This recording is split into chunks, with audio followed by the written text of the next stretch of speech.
in this chaos time, uncertainties, because of peace war, a lot of people join, especially Colombia, the movement, the way they cross the river, and very encouraging. Well, what is your view about peace war for the Westerner? So, You guys see me? Yeah, yeah. Oh, cool. I have a bunch of fucking. I was waiting to talk to you, Sarah, for a long time. Not really about the peace walk, but I think that when I saw Darcy, because Darcy is from the southern United States. It was a long time ago. Virginia was the capital of the Confederate States. Right. When America had a civil war from this more to do than just slavery, but still, like the capital of the Confederate States was Virginia. And I was from Oregon. Oregon. But we were part of that Union. We were part of the side that won. But the Statesman Journal was a Confederate. Excuse me? The Statesman Journal was a Confederate newspaper. The Salem newspaper. Right. There was a lot of weird stuff. But the state of Oregon itself was on the Union side. Anyway, that's a Side note.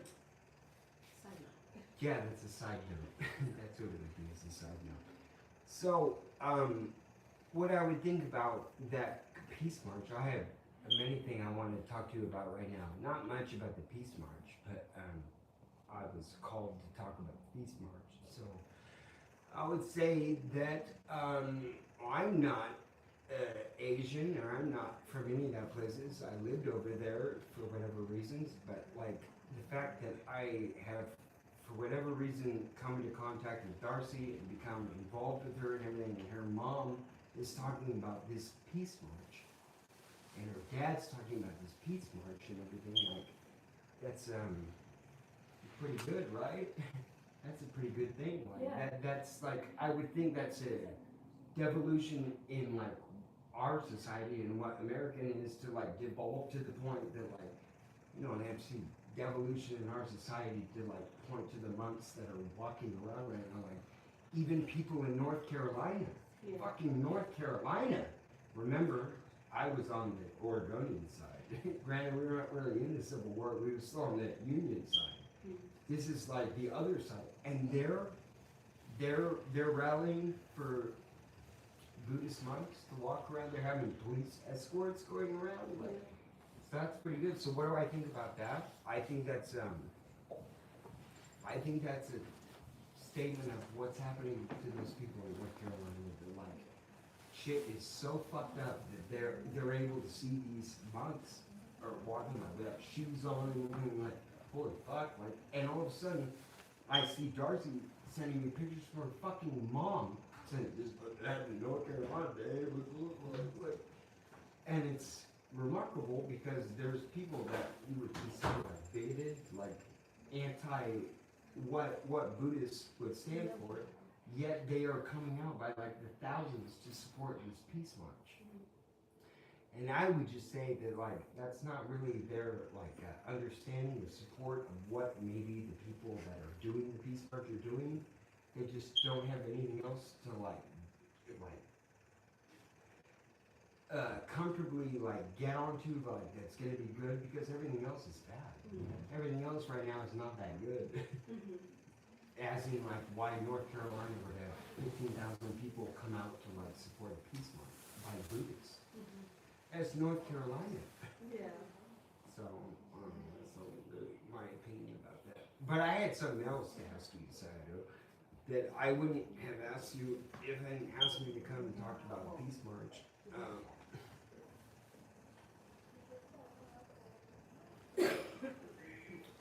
I came back, or I went to Myanmar for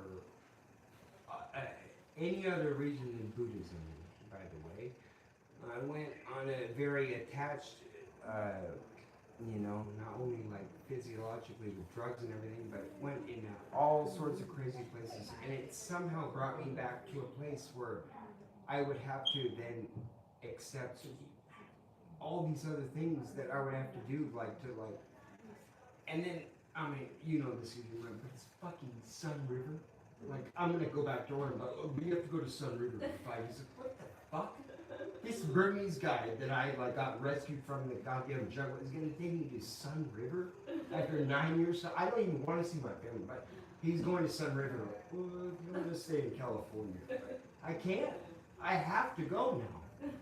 Okay, I have to go to California or I have to go to Oregon to see my family, but like, you get to go to Sun River. Like, okay, that's pretty good. That's pretty good. Sun River's pretty good, but like, I think it's amazing that like I went and escaped everything that I did, and it brought me full circle back to where in Oregon my favorite place was Sun River because it's right next to Mount Bachelor, and I love snowboarding. So the fact that Seattle would somehow, against my will, not like I've been in prison, but I literally against my will, I got my teeth fixed.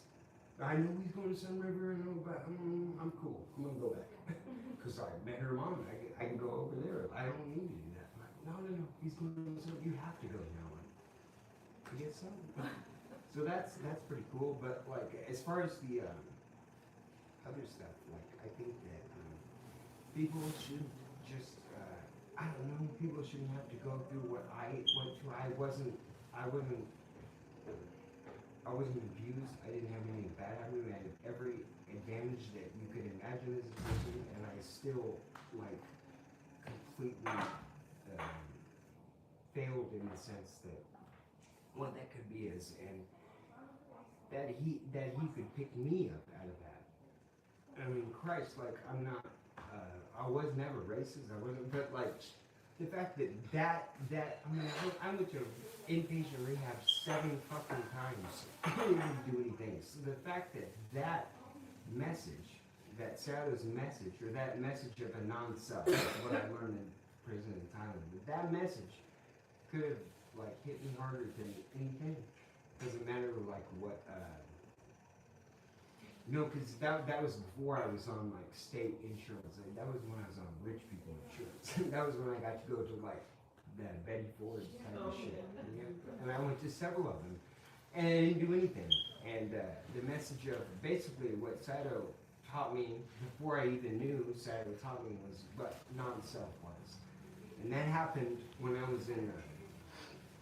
And again, I've said this to Darcy multiple times, and I've said it to anybody else, but nobody else would listen to me because they were my friends. But like, if I had gone to that prison in Thailand, I mean, go to a prison in a third world country, it's not that good. Like, you might have your, you know, may not be that good. But like, I went to the holding in Thailand, which would normally be like 5 days, but because of COVID, it was 77 days. Now, okay. 5 days in a room where you got like people on here and people on here and people on your legs and everything. Like 5 days is bad. 77 days is a whole other story. I didn't start meditating until about the 7th day, you know. But then I've got another 70 days to go to where I found Buddha. I found non-self. I don't know what the fuck Buddha is, but I found how to not open my eyes. Like, okay, you've got 2,400.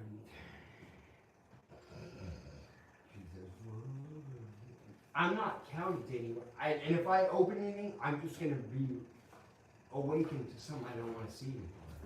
So that's where, and it's only because I got there by him. I'm not saying he's the only one that can do it. It was the vessel that allowed me to get to that through my Oregonian self at that point. So I owe my life to him, you know. So that's about all I have to say about that in the stuff that you asked me about. But what I'm saying is you can play a vital role in helping also share back to Seattle about the Oregonian program. That's my most question that I would like to ask him, that because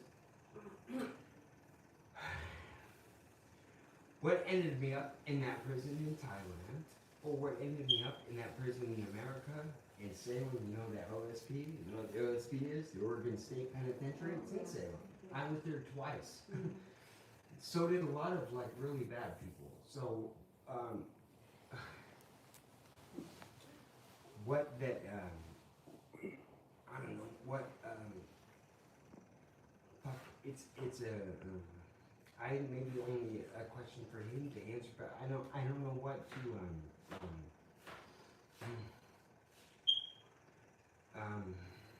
I'd rather be like,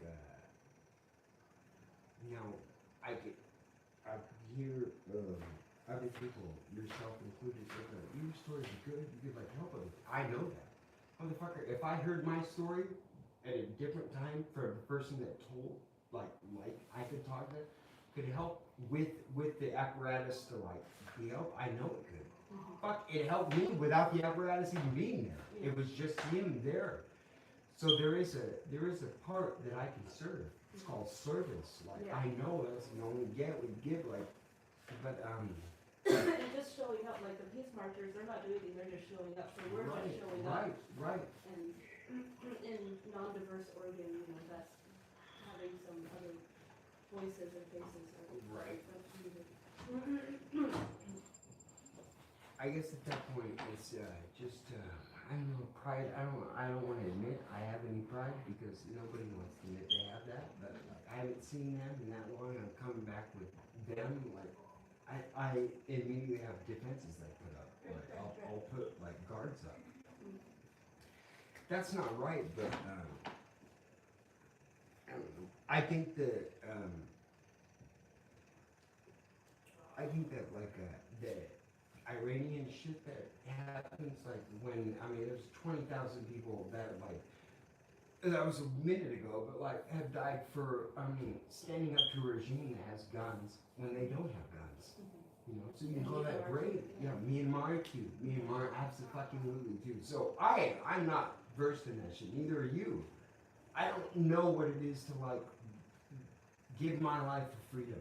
Even though my ancestors and yours might have too, I don't know what it is for Myanmar people or Iranian people to be doing it right now. Yeah. And we can watch it happening right now. So that's where I feel like more at home with Buddhism or Sado. I don't want to call myself a Buddhist. I don't want to call myself anything, but I want to call myself not me. I want to call myself not me.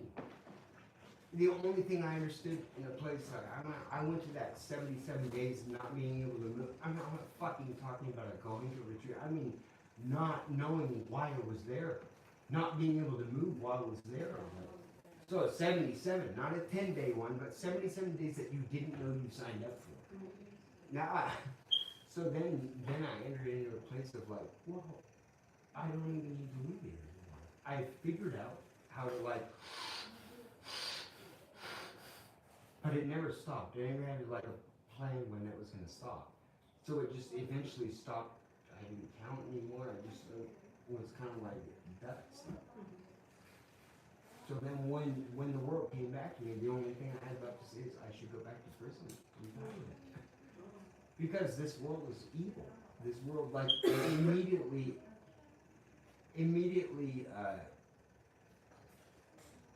impenetrated like on all my weaknesses that I was, you know, because I'm addicted to everything. I'm addicted to everything. I'm an idiot. So when I got out of that purity that there was no way, you couldn't do that, and right back into the world, not any like transition like I'd done in America to prison, like just straight up back to it. I didn't do that well. So then I went to a Gohinka thing. That Al and Ellie like arranged me to go to a very special Gohinka retreat for 9 days. You know what I did? Struggled for like 2 days, but like after 3 days, snapped back to what I knew how to do in Thailand, and like aced it. You know what I did immediately after that?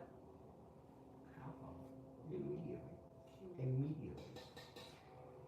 So I'm kind of sketched about going back to Oregon right now because I obviously my family or my family's been through the fucking ringer of it. And know Saito. They know they haven't met him or anything, but they know he helped me tremendously. So, and they know also throughout this that I encountered her, grabbed her, and then went to prison. Like, they know all this. So now to me, to go back there and like have to deal with him, her, and me together, like, to me, that makes me want to like, nope. I already finished my teeth, right? That's what my entire brain is doing right now, which is not correct. That is not correct. What the fuck does it even matter, right? If they don't fucking care, they don't care if I'm lying. That's just my, that's just my vanity. But I can't escape from it now, you know, because like y'all going up to Oregon, you're going to Sun River. Yes, it's there. It's near Salem, right? That's like 2 hours away. My family's got houses like I cannot do it. Well, I'm gonna stay in California. But like I can't do it. Now I am forced to do it, which for me is like terrifying. Not in the sense that like my parents know everything about me. But it's terrifying in the sense that I haven't done it. I don't want to fucking do it. I don't even want to be here with you guys. I'd rather be in the desert talking to nobody except her and the TV. But now I actually have to be faced not only with my parents, but my brother's fucking son, and all this because of this. Which I keep saying, like, I'd rather not do it, and I know I can't. I'm speaking to her in the sense, I'm not gonna fucking do it. I'd rather just fucking stay here, but I know that's not possible at this point. Like, my parents have already been given the schedule. I cannot go away from it. We're placed in families to work out our karma. That's it. With those people. That's it. I mean, that's my personal belief. Well, no, this is that in action. This is literally that in action, which is cool. I want to thank Saito. I want to thank you because I don't want to see. This is incorrect. I do not. I'm scared to see my family again. You know. I've had very difficult things over 8 years that have led me to not speak to my family. You know. Now, maybe a little bit I get them after 5 o'clock or something, but to my family, my brain has conjured up so much that this is now like bad. I can't see my family with you. This part of my life and that part of my life has been compartmentalized. Like I can't bring the two of those together. For me, it's like scary, you know? Are they still in Roseburg? We can stop by on No, Roseburg. exactly what the fuck I'm talking. No! Yes, they are still in Roseburg. You could stop by on the way and say hi. Okay. But to me, that's like, Okay, make it happen. I know that's irrational, by the way. I know that. Because I've had to deal with an irrational thing that like I was forced to go through that this isn't irrational. This is what they deserve, by the way.